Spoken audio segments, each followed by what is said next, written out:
যে এই যে মেশিন আর এই যে একটা কিতাব, যে মেশিনটাই হয়েছে মানুষ আর ওই যে কিতাব ওইটাই হয়েছে যে ওইটাই যে একটা গাইডবুক আমরা দেখি, এইটাই আমাদের জিন্দগির জন্য, যে এইটাই আমাদের কোরআনের মিসাল, এমন যে আমাদের জিন্দগির ভালো মন্দ সবকিছু এখানে লেখা আছে। কিন্তু মেহমান আগে বলেন যে আপনি দেখবেন সাধারণত মেশিনের জন্য কিতাব দিয়ে দেওয়া হয়, কিন্তু যেগুলো মেশিন অনেক বড় থাকে, যেমন আমাদের রিফাইনারি মেশিন আছে, কোনোদিন বন্ধ হয় না, যে যদি বন্ধ হয়ে যায় স্টার্ট করতে আবার 3 দিন লেগে যায়। যে অনেক বড় বড় মেশিন যেগুলো মিলে চলে, যেগুলো ফ্যাক্টরিতে চলে, কোম্পানিতে চলে, অনেক বড় বড় মেশিন, সেই মেশিন গুলোর জন্য কিতাব দিলে চলে না, কিতাব দেয় কিন্তু ওই কিতাব করে আপনি মেশিন চালাতে পারবেন না। তখন কি প্রয়োজন পড়ে যে ওই কোম্পানির দিকে ওই মেশিনের সাথে ইঞ্জিনিয়ারও দেয়। যেমন এটা শুধু কিতাবে হবে না, এখন ইঞ্জিনিয়ারও লাগবে, সে গিয়ে তোমাদেরকে দেখিয়ে দিতে লাগবে, তাহলে তোমরা পারবে যে এই একটা মিসাল দিয়েছেন যে এটাই আমাদের জিন্দগি, যে কায়নাতের সবথেকে বড় মেশিন সেটা হয়েছে মানুষ, আর সবথেকে বড় বানানোওয়ালা আল্লাহ। যখন আমরা এই কায়নাতের সবথেকে বড় মেশিন, তাহলে বোঝা গেল যে আমাদের জন্য একটা কি লাগবে, আমাদের জিন্দগির ভালো মন্দটা আমাদের বানানোওয়ালা জানে। কারণ দুনিয়ার মেশিন বানানোওয়ালা যদি তার ভালো মন্দ সব থেকে বেশি জানে, তাহলে আমাদের ভালো মন্দ সব থেকে বেশি কে জানবে? আল্লাহ জানবে। এই জন্য আমাদেরকে এত কিতাব আমাদের লাগবে, কোরআন লাগবে। কোরআন ব্যতীত আমাদেরই ভালো মন্দ আমরা বুঝতে পারবো না। এই জন্য এই কোরআন আমাদেরকে দেওয়া হয়েছে। দ্বিতীয়, এই কায়নাতের সব থেকে বড় মেশিন মানুষ ছিল, এখন শুধু কিতাব দিলে কাজ হবে না। এই জন্য নবী করিম সাল্লাল্লাহু আলাইহি ওয়াসাল্লামকেও ইঞ্জিনিয়ার স্বরূপ এই উম্মতে পাঠানো হয়েছে যে একদিকে কোরআন দেখো, অপরদিকে নবীজির জিন্দগি দেখো। যেটা কোরআন বলে ওইটাই নবীজির জিন্দগি। সেই জন্য ওদের গন্তব্য যে কোরআন এবং আমাদের সাথে এমনই জরুরি সম্পর্ক, যেমন ওই যে মেশিন, ওই নবীজির আমার ওই মেশিন আমি চালাতে পারবো না, এমন করে আমার জিন্দগি আমি কোরআন ব্যতীত আমি পার করতে পারবো না। এই জন্য ওদের গন্তব্য আমরা সবাই নিয়ত করি, ইনশাআল্লাহ আমরা সবাই রোজানা সময় বার করে ওলামায়ে কেরামের কাছে গিয়ে কোরআন শিখবো এবং কোরআনকে বুঝে কোরআন মোতাবেক জিন্দগি বানানোর চেষ্টা করবো ইনশাআল্লাহ। আল্লাহ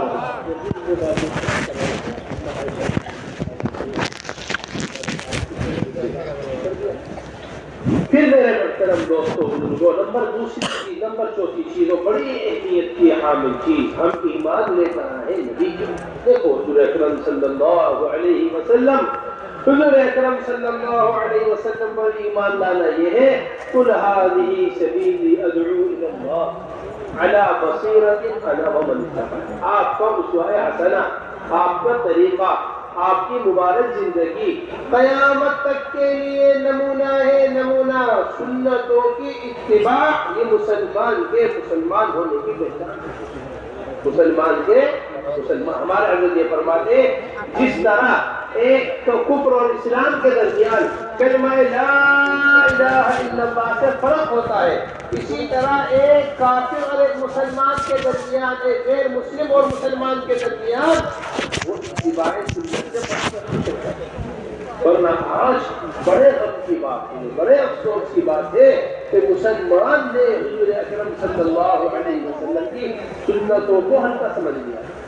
تمام ولایتوں کی انتہا، تمام بزرگوں کی انتہا وہ صرف اور صرف اتباع سنت میں۔ کیسے پتہ چلے کہ کون اللہ کا ولی ہے؟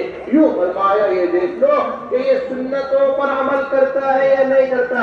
ملا علی قاری نے فرقات کے اندر نقل کیا ہے اس بات کو کہ ایک آدمی مسلح پر ہوا میں اڑا چلا جا رہا ہے، ایک آدمی ہوا کے پاک سمندر کے اوپر نماز، کوئی خلاف عقل کام اس سے خلاف عقل۔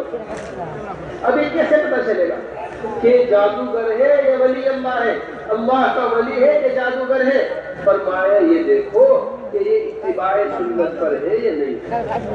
اگر سنتوں کو ہلکا سمجھتا ہے، اگر نعوذ باللہ سنتوں کو حقیق سمجھتا ہے، غیروں کے طریقوں کو محبوب سمجھتا ہے، غیروں کے طریقوں کو اچھا سمجھتا ہے اللہ کے رسول کے طریقوں کے مقابلے میں، یہ جادوگر ہو سکتا ہے، اللہ کا دوست نہیں ہو سکتا۔ اس وقت سے میرے محترم دوستو، اتباع سنت جو ہے وہ سفینہ نوح کی طرح ہے، جو پر چلے گا کامیاب ہو جائے گا، جو اترے گا ہلاک ہو جائے گا۔ ہماری زندگیوں کے اندر حضور اکرم صلی اللہ علیہ وسلم والے عادات ہونے چاہیے، اخلاق ہونے چاہیے، معاملات ہونے چاہیے، معاشرہ ہونا چاہیے، لباس اللہ کے رسول صلی اللہ علیہ وسلم کا ہونا چاہیے، شکل حضور اکرم صلی اللہ علیہ وسلم والے ہونے چاہیے، جیسا دیش ویسا بھیس، یہ کوئی مزاج نہیں۔ حضرت مولانا ادریس صاحب کان نبی رحمہ اللہ نے بڑی زبردست بات سیرت مصطفیٰ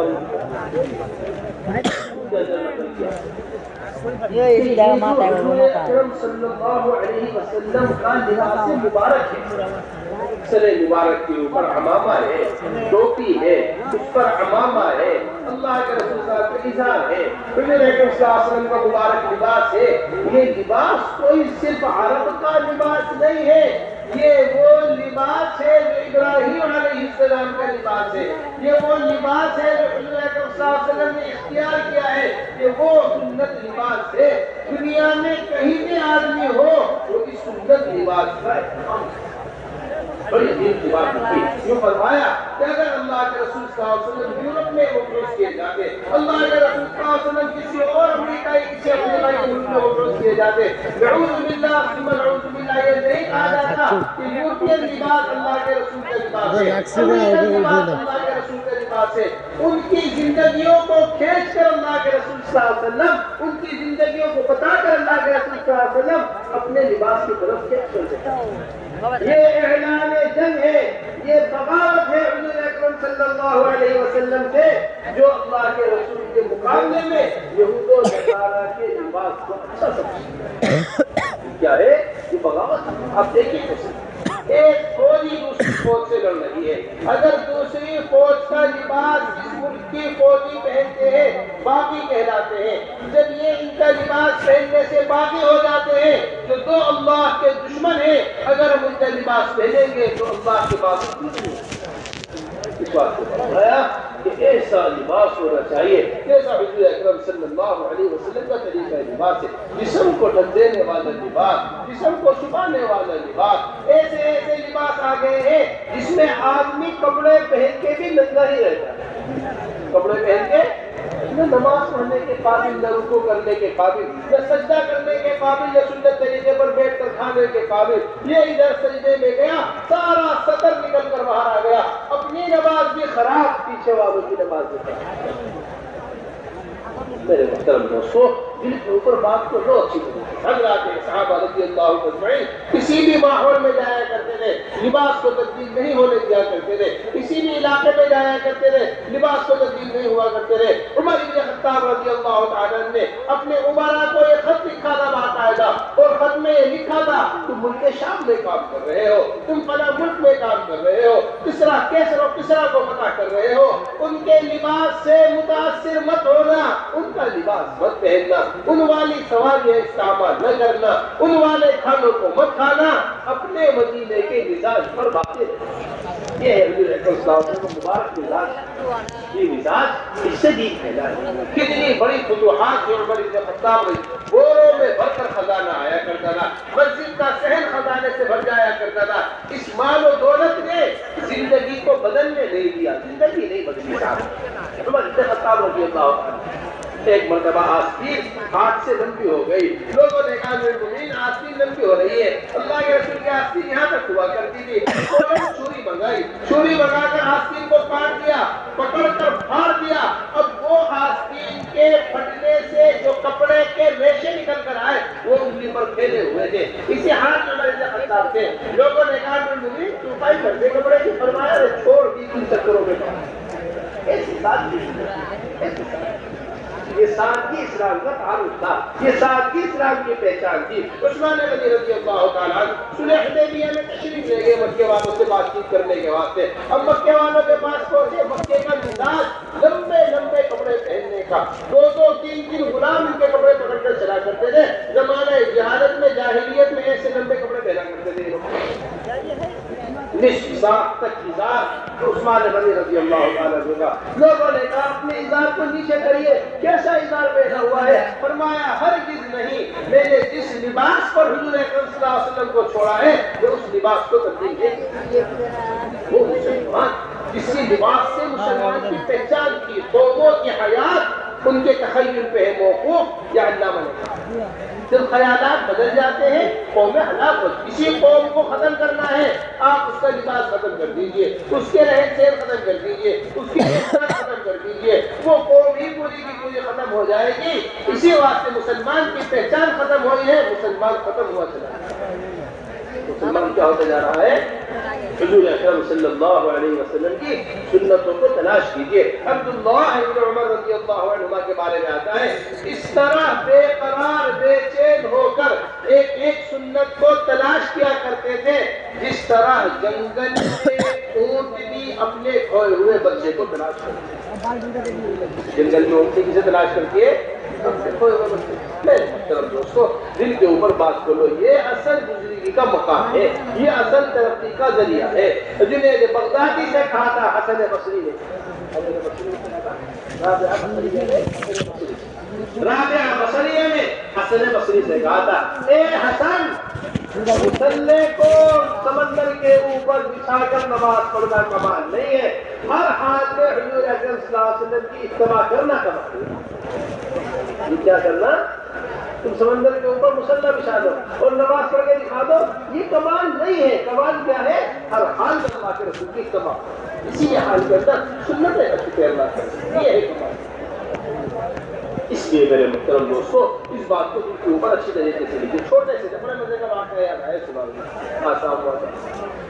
حضرت جی مولانا یوسف صاحب رحمۃ اللہ علیہ کے بارے میں لکھا ہے۔ حضرت مولانا یوسف صاحب رحمۃ اللہ علیہ چھوٹے سے تھے، چھوٹی سی عمر جو ہوتی ہے نا، حفظ فارغ ہوا، عربی کی کتابیں شروع کی۔ ہمارے یہاں جو عربی کی کتابیں پڑھائی جاتی ہیں، لحنی صرفنی، یہ پڑھنا تھے 11 سال کی عمر میں حفظ پڑھا کر دیا تھا۔ خود لکھتے ہیں اپنا واقعہ، فرماتے ہیں ایک مرتبہ مجھے میرے ابا نے بلوایا، مولانا ریاض صاحب رحمۃ اللہ علیہ، چھوٹا سا بچے، مولانا تو 12-13 سال کا، فرمانے لگے، اے یوسف، تم افضال بننا چاہتے ہو؟ میرے ابا جی، تم افضال بننا کوئی آسان کام ہے، اس کے لیے تو بڑے بڑے وظائف پڑھنے پڑتے ہیں، لمبے لمبے چلے کاٹنے پڑتے ہیں، لمبے لمبے اوراد و وظائف کرنے پڑتے ہیں، کتنا مجاہدہ کرنا پڑتا ہے، کتنی قربانیاں کرنی پڑتی ہیں، کتنی چیزیں کرنی پڑتی ہیں، پھر کہیں جا کر آدمی کتب الابدال کے مقام پر پہنچتا ہے۔ فرمایا نا یوسف، جس جگہ حضور اکرم صلی اللہ علیہ وسلم کی سنتوں کو مٹایا جا رہا ہو، تم اس جگہ حضور اکرم صلی اللہ علیہ وسلم کی سنتوں کو زندہ کرنے کی فکر کرو، اللہ تمہیں کتب الابدال کے مقام پر پہنچا دے گا۔ تمہیں کہاں پہنچا دے گا؟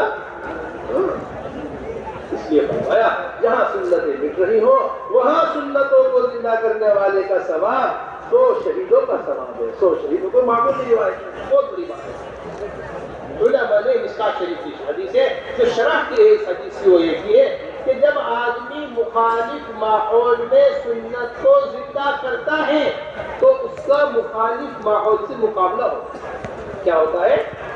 سنت پہ شادی کر رہا، اب سارے برادری والے ناراض، ارے بھائی تمہیں کیا طریقہ شادی کا اختیار کیا ہے، یہ تو ہماری برادری کا طریقہ نہیں ہے۔ سنت طریقے پر کھانا کھا رہا، سارے برادری والے ناراض، سنت طریقے پر لباس پہن رہا، سارے گھر والے ناراض، سنت طریقے پر چہرہ رکھا ہوا ہے، سارے یار دوست ناراض۔ اب اس ناراضگی کا جو مقابلہ کر رہا ہے یہ اللہ کی طرف سے درجات کے بڑھنے کا ذریعہ، درجات کے بڑھنے کا کیا بن رہا ہے؟ ذریعہ۔ اس لیے میرے محترم دوستو، عزم کر لو اس بات کا، چاہے جان چلی جائے لیکن کوئی بھی سنت ہمارے سے نہ چھپ پائے۔ ہمارا جو فرماتے آج ہم معمولی نوکری کی وجہ سے، بھائی میری نوکری ہے، میں اپنی نوکری میں مجبور ہوں داڑھی کاٹنے کے واسطے، میں اپنی نوکری میں مجبور ہوں یہود و نصارہ کے لباس پہننے کے واسطے، میں اپنی نوکری میں مجبور ہوں نماز چھوڑنے کے واسطے۔ حضرت نے فرماتے ہمارے یہ سب کچھ اس واسطے مسلمان چھوڑ رہا ہے کیونکہ اس کی عظمت دل کے اندر نہیں ہے۔ اب آپ سے کوئی نوکری دو گے، بھائی ہم آپ کو مہینہ 1 لاکھ روپے دیں گے، آپ کو ہمارے یہاں نوکری کرنی ہے، لیکن ایک چھوٹی سی شرط ہے، نوکری کے لیے دونوں ہاتھ آپ کو کٹوانے پڑیں گے۔ آپ دونوں ہاتھ کٹوا لیجیے، 1 لاکھ روپے میں آپ کو نوکری کے اوپر رکھتا ہوں، میں آپ کے یہاں نوکری پر رکھنا چاہتا ہوں، 2 لاکھ روپے آپ کو میں مہینے کے دوں گا، لیکن چھوٹی سی میری شرط ہے، دونوں پیر آپ کے کاٹنے پڑیں گے، دونوں پیر کاٹ کے میں آپ کو نوکری پر رکھوں گا۔ سوچیے تو صحیح، جب 2 لاکھ کی نوکری دونوں ہاتھ पैर कटवाकर मुसलमान लेने को तैयार नहीं है, फिर चंद हजार की नौकरी दाढ़ी कटवाकर कैसे कबूल कर सकता है? चंद हजार ले काट मजबूरी है, ले बदल मजबूरी है ना। मेरे दोस्तों, दिल के ऊपर बात को ले लीजिए अच्छी तरीके से, चाहे जान चली जाए लेकिन अल्लाह के रसूल की सुन्नत ना जाए। एक जान हजारों जाने, एक सुन्नत से ज्यादा, एक सुन्नत हजारों जानों से ज्यादा कीमती अल्लाह के रसूल। सारे आलम से कीमती एक सुन्नत है, सारी दुनिया की मालो दौलत से कीमती एक सुन्नत हुजूर के विश्वास करोगे इंशाअल्लाह।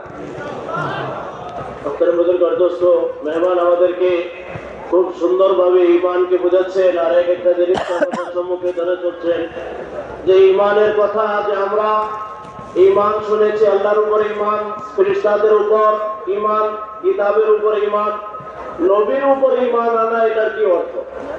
তিনি বলছেন যে একটা ইশারা আমাদেরকে দিয়েছেন, হয়তো আগে ওনার বিবরণ আসবে, যে কোরআনে কারীমে একটা বর্ণনা করেছে যে কুল হাদিহি সাবিলি আদউ ইলাল্লাহ, যে এই আয়াতে একটা জিন্দেগির একটা নমুনা দিয়েছে যে যেটাতে এই দাওয়াতের মেহনতের কথা আসবে। তারপরে মেহমান আমাদের সম্মুখে আরেকটা আয়াতের ইশারা করেন যে আল্লাহ রাব্বুল ইজ্জতকে আমাদেরকে নবী, যে আমাদেরকে যে নবী বানিয়ে পাঠিয়েছেন নবীকে, যে শুধু এই নবী যে আমাদেরকে নমুনা বানানোর জন্য পাঠিয়েছেন, যে একটা মানুষ জিন্দেগি যাপনের জন্য কেউ না কাউকে নমুনা বানাতে হয়, আমরা কাকে নমুনা বানিয়ে জিন্দেগি যাপন করব? ওই যে যেমন করে ওই ইঞ্জিনিয়ার প্রয়োজন ছিল যাকে দেখে চলতে হবে, যে আমরা যাকে নমুনা বানাবো যেমন ভাবে নমুনা বানানোর জন্য হুজুর পাক সাল্লাল্লাহু আলাইহি ওয়াসাল্লামকে আল্লাহ পাক এই দুনিয়াতে আবির্ভাব করিয়েছিলেন। এই জন্য যে মেহমান আমাদেরকে যে হুজুর পাক সাল্লাল্লাহু আলাইহি ওয়াসাল্লামের সুন্নতকে আমাদের জিন্দেগির নমুনা বানাতে হবে, গুরুত্বপূর্ণ কয়েকটা মিসাল দিয়ে আমাদেরকে কথা বোঝানোর চেষ্টা করেন।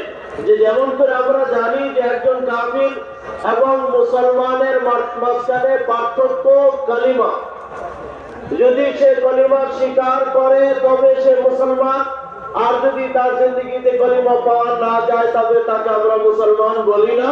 যে ঠিক তদ্রূপ যে একজন মুসলমান এবং কাফিরের মাঝখানে আমরা একই কালিমাতে আরেকটা অংশ সুন্নতের রয়েছে, যে সুন্নত হয়েছে একজন মুসলমান আর একজন গায়ের মুসলিমের মাঝখানে পার্থক্য করবে, যে মুসলমান সুন্নত মোতাবেক জিন্দেগি যাপন করবে আর অমুসলিম সে সুন্নত ছেড়ে দিয়ে অন্য পন্থা অবলম্বন করবে। এই জন্য আমাদের কর্তব্য যে যেমন করে আমরা কালিমাকে বড় গুরুত্ব সহকারে আমরা সবাই এটাকে মনে রাখি, এটাকে বোঝার চেষ্টা করি, তেমনই গুরুত্ব আমরা সুন্নতের দেওয়া প্রয়োজন। মেহমান আগে বলেন যে মনে রাখবেন যে এই দুনিয়াতে যে ওলি বনার জন্য, যে ওলিকে বা দুনিয়ার একজন জাদুকরকে আমরা কি করে বুঝবো? এই পৃথিবীতে অনেক মানুষ হতে পারে যারা এমন কাজ করে যা আমভাবে মানুষ করতে পারে না, দেখে মনে হয় যে এটা অসম্ভব সম্ভব হইতেছে, এটা তো হওয়ার কথা ছিল না, হয়ে গেল। এই নিশ্চয় কোন কামের মানুষ আছে যার জন্য এমন হইতেছে। উনি বলতেছেন ওনাকে অবলম্বন করার আগে, ওনার হাতে হাত দেওয়ার আগে একটু দেখেন যে ওনার জিন্দগি, যে ওনার হাতে অসম্ভব সম্ভব হইতেছে, ওনার জিন্দগির তরিকাটা কি? যদি তার জিন্দগিতে দেখি যে তার কাছে পৃথিবীর সবথেকে প্রিয় জিনিস সুন্নাত, আর সে সুন্নাত মোতাবেক জিন্দগি প্রতিপাদিত করতেছে, তাহলে নিশ্চয়ই আমরা মানবো যে এই আল্লাহর একজন ওলি, আর যার উপর আল্লাহ রাব্বুল ইজ্জত মদদ করতেছেন, এই জন্য অসম্ভব সম্ভব হয়ে চলতেছে। আর ইনার হাতে আমরা হাত দিতে পারি। আর যদি সুন্নাত তার জিন্দগিতে পাওয়া না যায়, আর সুন্নতের যেমন গুরুত্ব হওয়া দরকার তেমন গুরুত্ব যদি তার জিন্দগিতে পাওয়া না যায়, আর সুন্নত মোতাবেক তার জিন্দগি যদি পাওয়া না যায়, তাহলে মেহমান বলেন সে জাদুকর তো হতে পারে কিন্তু আল্লাহর ওলি কোনোদিন হতে পারে না। সুন্নত ছেড়ে দিয়ে কেউ আল্লাহর ওলি হয়ে যাবে, এটা অসম্ভব ব্যাপার। এই জন্য আমাদের গর্দস্থ যে একটা কথা আমরা বলি যে যেমন দেশ তেমন আমাদের দেশ অবলম্বন করতে হবে। মেহমান বলে যে এটা কোনো দামে কথা না, যে এটা একটা বেকার প্রবাদ আমাদের মাঝখানে চলে পড়েছে, যে এটা আসল না। আমাদের মডেল রয়েছে, আমাদের জিন্দগির তরিকা আছে, আমাদের জন্য নমুনা আছে। আমরা যেখানেই থাকি আমরা সুন্নতকে অবলম্বন করে চলবো। এই জন্য আমাদের কর্তব্য যে অনেক সময় দিনে আমার ঢোকা আসে যে ইসলামের কোনো লিবাস নেই, আমি যেটাই করে আমি মুসলমান হয়ে চললেই তো হলো। উনি সুন্দর একটা দলিল দিয়ে, যে কামরার এক বড় মুফতি সাহেব ছিলেন, যে দারুল দেওবন্দের মুফতি ছিলেন মুফতি ইদ্রিস সাহেব রাহমাতুল্লাহ আলাইহি, উনি সিরাত মুস্তাফা নামের এক কিতাব লিখে গিয়েছেন।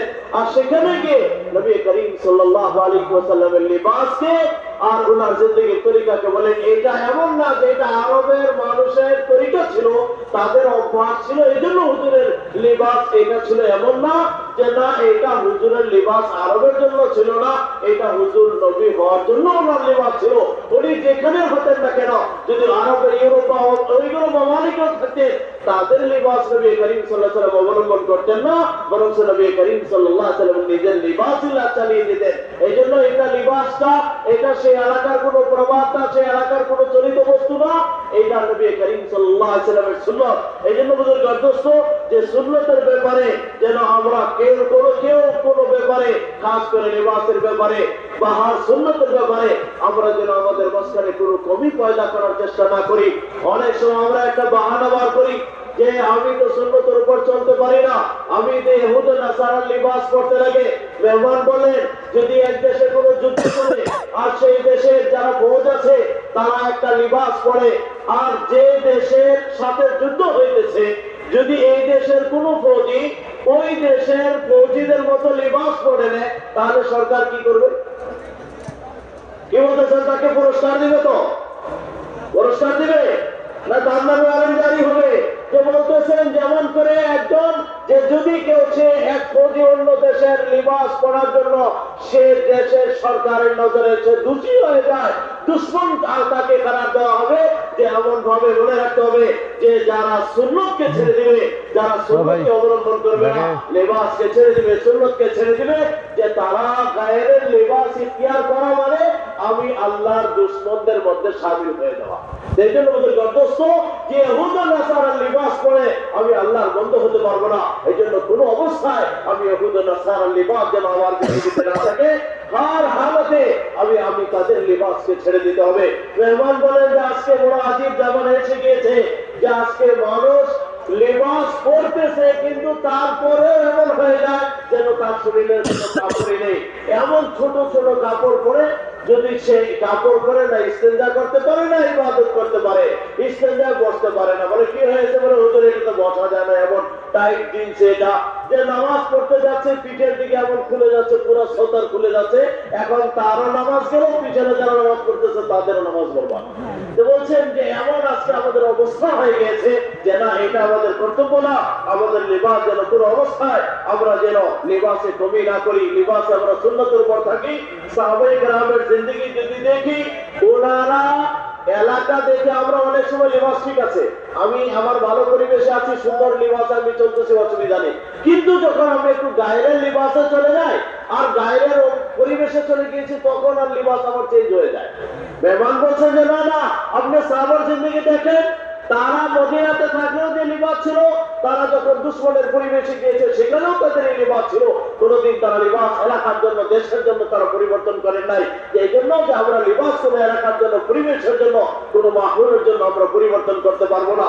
হযরত ওমর রাদিয়াল্লাহু তাআলা আনহু সেই যুগে চিঠি লিখে তাদের গভর্নরদেরকে বলেছিলেন যে মনে রাখবে তোমরা যেখানে আছো না কেন, কিন্তু মনে রাখবে যেন তাদের লিবাস তোমাদের শরীরে না এসে যায়, তাদের খানা যেন তোমাদের জিন্দেগিতে না এসে যায়, তাদের চরণ ফিরন যেন তোমাদের জিন্দেগিতে না আসে।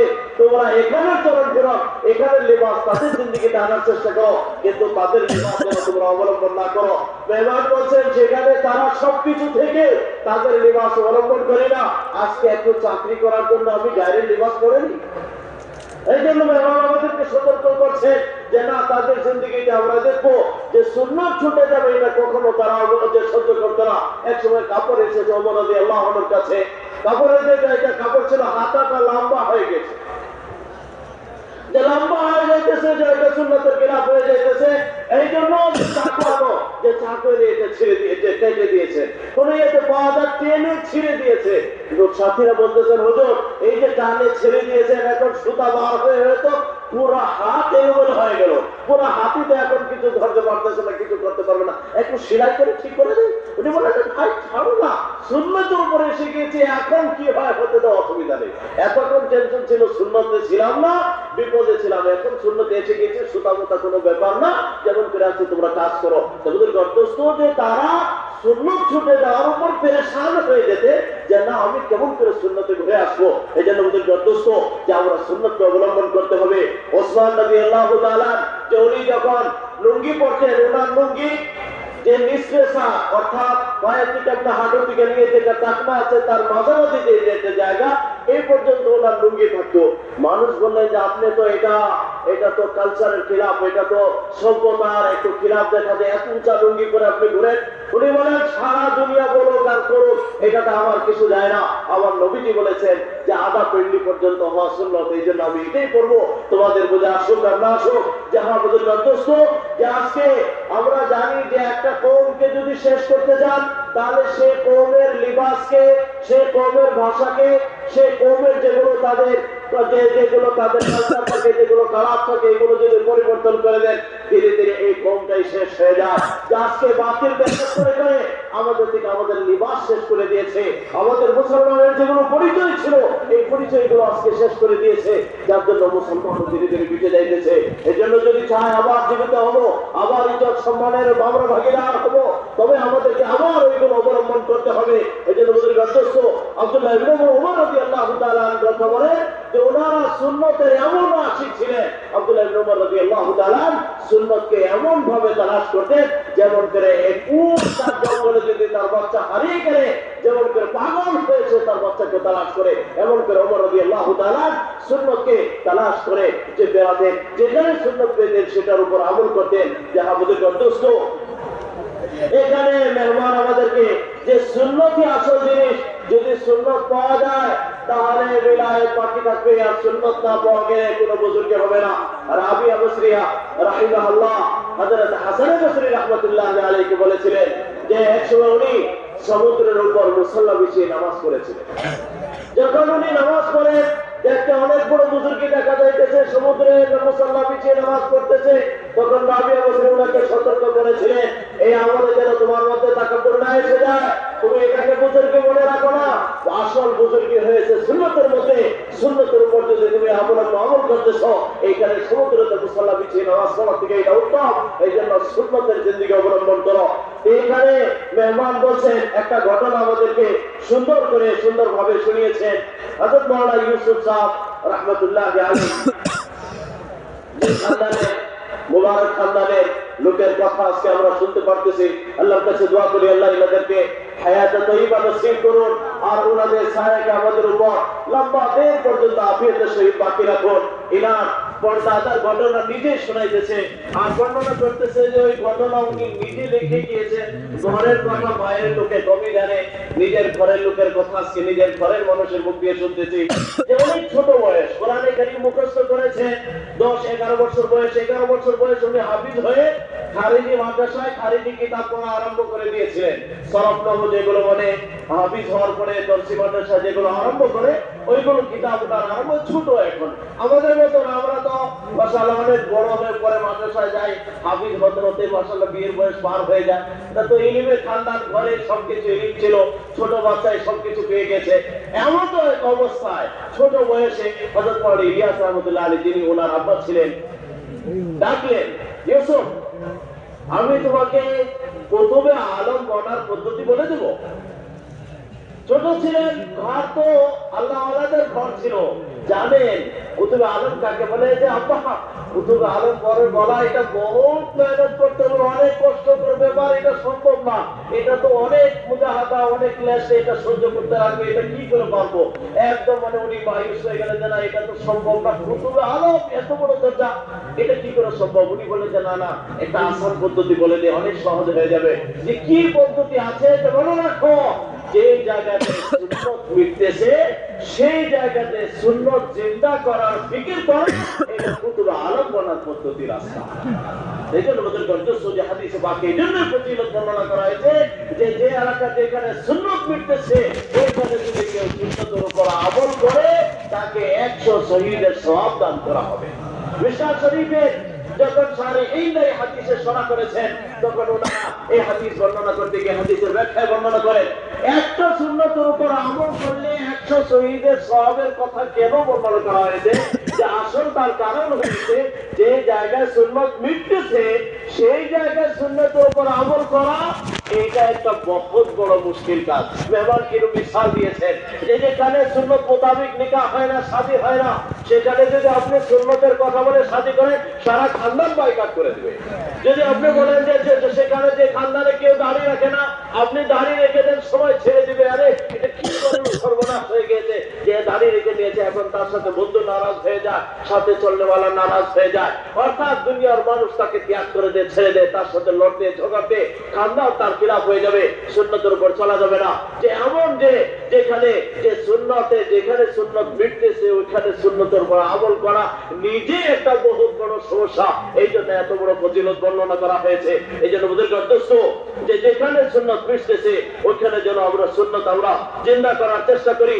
আর মনে রাখি, উনি মেহমান আগে আমাদেরকে যে এতগুলো ফজিলত বর্ণনা করার পরে আমাদের জিন্দগির এখন অনুভব বুঝতে চান যে ওদের কর্তব্য এখন নিয়ত করতে পারি কি যে সুন্নত এত বড় জিনিস, আজকে একটা দিল খুলে নিয়ত করি জান দেওয়ার জন্য তৈরি আছি, কিন্তু সুন্নত ছাড়বো না। আল্লাহ আমাদের সবাইকে আমলের তৌফিক দান করুন। মেহমান আগে কি একটু কথা বলেন যে আচ্ছা আপনি জান দেওয়ার জন্য তৈরি আছেন যে সুন্নত ছাড়বো না, কিন্তু সাধারণ কয়েক টাকার একটা চাকরির জন্য আমি সুন্নত ছেড়ে দেই। মেহমান বলছেন যে আমরা এসে হুজুর পেশ করে, হুজুর আমি তো সুন্নতি লিবাস করতে চাই, কিন্তু চাকরি করি সেখানে সুন্নতি লিবাস চলে না। আমি তো এমন করে চলতে চাই, সেখানে তো এই সুন্নত চলে না। আমি তো এমন করে চলতে চাই, সেখানে এমন করে চলে না। মেহমান বলছেন যে হযরত বলেন যে আসলে এই প্রশ্নটা এই জন্য যে সুন্নতের গুরুত্ব আমার দিলে নাই।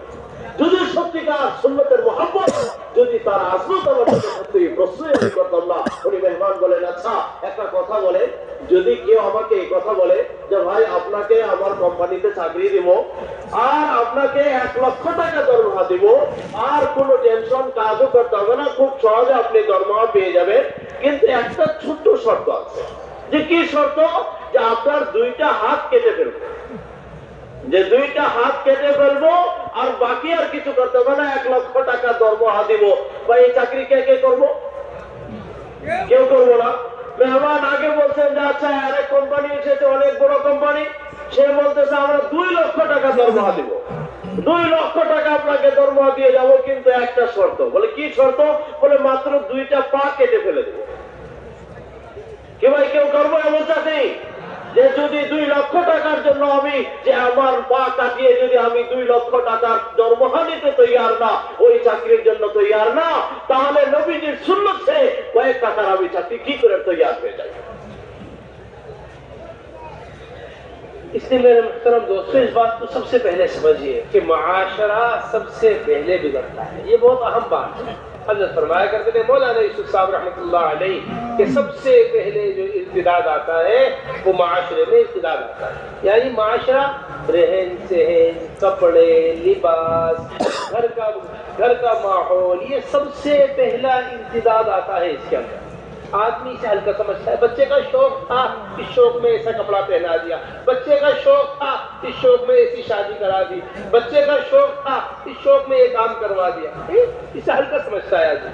हज़रत फरमाते थे ये इर्तिदाद बढ़कर आज़ा व जवारिह के ऊपर असर करता है, फिर ये इर्तिदाद आज़ा व जवारिह से बढ़कर जुबान के ऊपर असर करता है, फिर ये इर्तिदाद जुबान से बढ़कर दिल के अंदर दाखिल हो जाता है। इसने माशरे को हल्का समझा था, न जाने उसका इर्तिदाद कब दिल तक पहुंचा। उसकी एक मिसाल देते हैं, वो मिसाल जरा अच्छी तरह समझाओ आप अपनी जुबान में। हमारे अंदर फरमाते हैं कि माशरा पूरे दीन का इस तरह तहफ़्फ़ुज़ करता है, माशरा पूरे दीन का इस तरह तहफ़्फ़ुज़ करता है जिस तरह छिलका पूरे फल का तहफ़्फ़ुज़ करता है। जिस तरह छिलका पूरे फल का तहफ़्फ़ुज़ करता है। अगर छिलका कहीं से भी फटेगा और इस छिलके के फटने की वजह से कीड़े मकोड़े हवा दाखिल उसी जगह होगी, जिस जगह से छिलका फटेगा उसी जगह से फल सड़ेगा। इसी तरह जिस जगह से माशरा बिगड़ेगा उसी जगह से दीन खराब होना शुरू होता है, इसी तरह दीन क्या हो जाएगा? खराब होना शुरू होता है। इसलिए मेरे मोहतरम दोस्तों, सबसे ज्यादा तहफ़्फ़ुज़ जो होना चाहिए वो अपने माशरे का तहफ़्फ़ुज़ होना चाहिए। हमारे माशरे से बेहयाई खत्म हो, हमारे माशरे से निगाहों का गलत इस्तेमाल खत्म हो, हमारे माशरे से जुबान का गलत इस्तेमाल खत्म हो। ये जब होगा जब हम इत्तिबाए सुन्नत के ऊपर आएंगे। अल्लाह का बड़ा फजल है, अल्लाह का बड़ा एहसान है और अल्लाह का बड़ा इनाम है हमारे सूबे आसाम के ऊपर। वो क्या है कि अभी आसाम के उमूमियत के अंदर सादगी मौजूद है। आसाम की उमूमियत में क्या है? सादा लिबास है, सादा लुंगी है, सादा कपड़ा है। इसको नेमत समझिए और नेमत समझकर इसे पकड़ कर रखिए। हर किसी भी अपने घर से इस माहौल को जाने मत दीजिए। ये माहौल अगर एक मर्तबा हमारे घर से निकल गया, अब दोबारा पलट कर वापस नहीं आएगा। अब दोबारा पलट कर क्या नहीं आएगा? वापस। इसलिए मेरे मोहतरम दोस्तों, ये हमने बड़ी अहमियत के साथ बात को रखा है कि हम अपने आप को इत्तिबाए सुन्नत पर लेकर आए और रोजाना सुन्नत को तलाश करें। मोहतरम बुजुर्ग दोस्तों, मेहमान আমাদেরকে খুব গুরুত্ব দিয়ে আমাদেরকে আহ্বান জানাচ্ছেন কয়েকটা জিনিসের দিকে। বলেন যে সর্বপ্রথম ইসলামের যেটা ক্ষতি শুরু হয় সেটা আমাদের সামাজিক জিন্দেগির থেকে আরম্ভ হয়। হযরত মাওলানা ইলিয়াস রাহমাতুল্লাহ আলাইহি কথা বলতেন যে সর্বপ্রথম ইবতিদাতের দরজা যেখান থেকে শুরু হয় আর যেখান থেকে ইবতিদাত আরম্ভ হয় সেটাই হয়েছে মুআশারা, সেটাই আমাদের সামাজিক জিন্দেগি। এইখান থেকে আমাদের ইসলাম নষ্ট হওয়া আরম্ভ হয়। যে যদি আমাদের সামাজিক জিন্দেগি যদি ইসলামিক জিন্দেগি থাকে তবে আমাদের বাকি জিন্দেগিটাও ইসলামিক জিন্দেগি বাকি থাকবে। আর যদি আমাদের সামাজিক জিন্দেগি নষ্ট হয়ে যায় তাহলে কিন্তু আমাদের বাকি জিন্দেগি নষ্ট হয়ে যাবে। যে অনেকগুলো জিনিস আমরা ধ্যান দেই না। ঘরে বাচ্চা আছে, সে একটা খাহিশ করেছিল যে আমি এমন লিবাস করতে চাই, আমি এটা করতে চাই, ওটা করতে চাই, বাচ্চার মহব্বতে দিয়ে দেই যে হ্যাঁ আমরা যে এক সাধারণ মনে করতেছি, কিন্তু এই সাধারণটা কত বড় ক্ষতিকর একটা মিসাল হযরত দিতেন। ওই হযরতের একটা মিসাল আমাদের সম্মুখে দিচ্ছেন, বড় সুন্দর মিসাল। কথাটা বোঝার জন্য খুব সহজ। যে হযরত বলেন যেমন করে অনেকগুলো যে ফল আছে, যে ফলের উপর আল্লাহ রাব্বুল ইজ্জত একটা ছিলকা রেখেছে, যেটা আমরা বাকল বলি বা ছিলকা বলি, যে ওই ছিলকায় পুরো ফলটাকে হেফাজত করে। কলা যদি ছিলে বাজারে নিয়ে বিক্রি করি আমরা কিনবো যে না, যতক্ষণ ওই ছিলকা আছে কলার দাম আছে। যেমন করে যে ওই ছিলকায় কি করতেছে, ওই কলাকে ওই ফলকে হেফাজত করে, যে যেমন করে এই ছিলকা এই কলা যে ফলকে চতুর্দিকে সর্ব জিনিস থেকে পয়জন দিকে বিভিন্ন আবহাওয়া থেকে সব খারাপি থেকে হেফাজত করতেছে, এমন করে সামাজিক জিন্দেগিও দিনের হেফাজত করতেছে। যদি আমাদের সামাজিক জিন্দেগি যে ঠিক থাকে তবে সব ঠিক থাকবে। আর মেহমান বলেন যেমন করে যদি ওই ছিলকা যেটা ফলে একটু যদি লিক হয়ে যায়, একটু কাদা হয়ে যায়, ছিদ্র হয়ে যায়, ওখান থেকে হাওয়া ঢুকবে, ওখান থেকে পয়জন ঢুকবে আর ওই পুরো ফলটাই নষ্ট হয়ে যাবে। যে এমন করে যে সামাজিক জিন্দেগিতে যদি সামান্য পরিমাণও কিছু কমি এসে যায় আমাদের লিবাসে, আমাদের চলন ফিরনে, আমাদের জিন্দেগির আমাদের যেগুলো যে আমাদের কার্যকলাপ যে কলাপ আছে, আমাদের পরিচয় আছে, এগুলো যদি আমাদের যে একটু খুঁজে কোনো লাইনে যদি একটা লিক বার হয়ে যায়, ওই লিকে কিন্তু আমাদের পুরো দিনে ক্ষতি করবে। আগে মেহমান বলেন যে আসামের মানুষের উপর আল্লাহ রাব্বুল ইজ্জতের বহুত বড় দয়া, এখনো পর্যন্ত আপনাদের উপর অনেক মেহেরবানি কৃপা আল্লাহ রাব্বুল ইজ্জতের আছে যে আপনাদের এখনো পর্যন্ত আম মানুষ যারা একটা সিধা সাদা জিন্দগি মাশাআল্লাহ আপনারা যাপন করতেছেন। মেহমান বলছেন যে এই সিধা সাদা জিন্দগি যে এটা বহুত বড় নিয়ামত, এটা বহুত বড় একটা সম্পত্তি। মেহমান বলছেন এটাকে বাঁচিয়ে রাখবেন, এটা যেন ছুটে না যায়। মেহমান বলছেন মনে রাখবেন যদি এটা একবার আপনার ঘর থেকে বার হয়ে যায়, এই যে আপনি পাঞ্জাবি পরতেছেন, একটু লুঙ্গি পরতেছেন, একটা ইসলামিক লিবাস আপনার জিন্দগিতে দেখা যায়, দেখতেই একটু পরিচিত মনে হয়ে যায়, যে যদি একবার আপনার ঘর থেকে এটা বিদায় নেয় দ্বিতীয়বার আর কিন্তু কোনোদিন আমি আনতে পারবো না। এই জন্য এটা যেন নিজের জাতের উপর, নিজের ছেলে মেয়েদের জিন্দগির ভিতরে এটাকে আমরা হেফাজত করে রাখার চেষ্টা করি। যাহা বুঝুন অর্থস্থ যে আমাদের মাশরে থেকে আমাদের গলার দেখাগুলো আমাদের চোখের হেফাজত করতে হবে, আমাদের কানের হেফাজত করতে হবে। সমাজে এমন কোন জিনিস আমরা হতে দেব না যার জন্য আমরা কোনো গলদ বস্তু দেখি, সমাজে এমন কোন গলদ জিনিস আমরা আওয়াজ চলতে দিব না, যে গলত আওয়াজগুলো আমাদের কানে পড়ে এমন ভাবে আমাদের সমাজগুলোকে আমরা পাক পবিত্র করে নিব যেন এই আমরা পুরা লাইনে আমরা আমাদের দিনকে ইবাদত করে নিতে পারি। এই জন্য বুজুর্গ দোস্ত যে হ্যাঁ আমরা যে আমাদের দিনকে এই সামাজিক জিন্দগি দিয়ে আমরা ইবাদত করার জন্য যেমন করে এই ফলে তার ছিলকা যে ইবাদত করার জরুরি হয় এমন ভাবে আমাদের সামাজিক জিন্দগিকে আমরা বাঁচিয়ে রাখার আর হিফাজত করে রাখার চেষ্টা করবো इंशाअल्लाह। फिर मेरे मोहतरम दोस्तों, एक बड़ी चीज है जिसके ऊपर ईमान लाना बहुत जरूरी है, वो है तकदीर पर ईमान लेकर आना। तकदीर ये बहुत अहम तरीन चीज है। इतना जितना इस जमाने में इंसान परेशान है, उसके परेशानी की सबसे बड़ी बुनियादी वजह वो तकदीर पर ईमान का न होना। मैं यूं करता यूं हो जाता, यूं करता यूं हो जाता, बस इसी में आदमी लगा रहता है, कुछ करने से कुछ नहीं होता। अल्लाह ने जो लिख दिया है उसी के मुताबिक होता है। ये इसका पूरी तरीके से तमाम हम आज सुबह शाम इस बात को बोलते हैं। हम सुबह शाम अली इब्न अबी तालिब रज़ियल्लाहु ताला अन्हु फरमाया करते थे, अली रज़ियल्लाहु ताला अन्हु फरमाया करते थे कि आदमी देखता हुआ